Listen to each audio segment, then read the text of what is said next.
முதலமைச்சர் திரு விஜய் அவர்களே, மக்கள் நீங்க கொடுத்திருந்த வாக்குறுதிகளை நம்பி உங்களுக்கு வாக்களிச்சிருக்காங்க. உங்களுடைய முதல் கையெழுத்து முதலமைச்சரான பிறகு மாதத்துக்கு 200 யூனிட் ஃப்ரீன்னு சொன்ன நீங்க இப்ப 2 மாதத்துக்கு 200 யூனிட் ஃப்ரீன்னு சொல்லி கையெழுத்து போட்டிருக்கிறீங்க.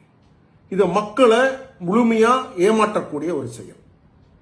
உடனடியாக நீங்க அதை மாத்தி நீங்க கையெழுத்திடணும். நீங்க சொன்னது என்ன, செஞ்சது என்ன? அப்ப பொய்யான வாக்குறுதிகளை கொடுத்துதான் நீங்க முதலமைச்சர் ஆயிருக்கிறீங்க அப்படின்றது என்னுடைய குற்றச்சாட்டு.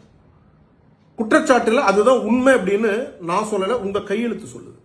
உடனடியாக அதை மாத்தி நீங்க அனௌன்ஸ் பண்ணணும். மக்களை ஏமாற்றக்கூடிய செயல். அப்ப உங்களுக்கும் திமுகக்கும் என்ன டிஃபரன்ஸ்?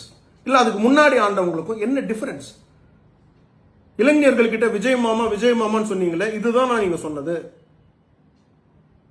நீங்க 400 யூனிட் ஃப்ரீயா கொடுப்பீங்கன்னு சொல்லி தானே உங்களுக்கு ஓட்டு போட்டாங்க. இப்ப நீங்க 200 யூனிட் மட்டும் ஃப்ரீயா கொடுக்குறேன்னு சொல்றீங்களே, இதை எப்படி ஏத்துக்க முடியும்?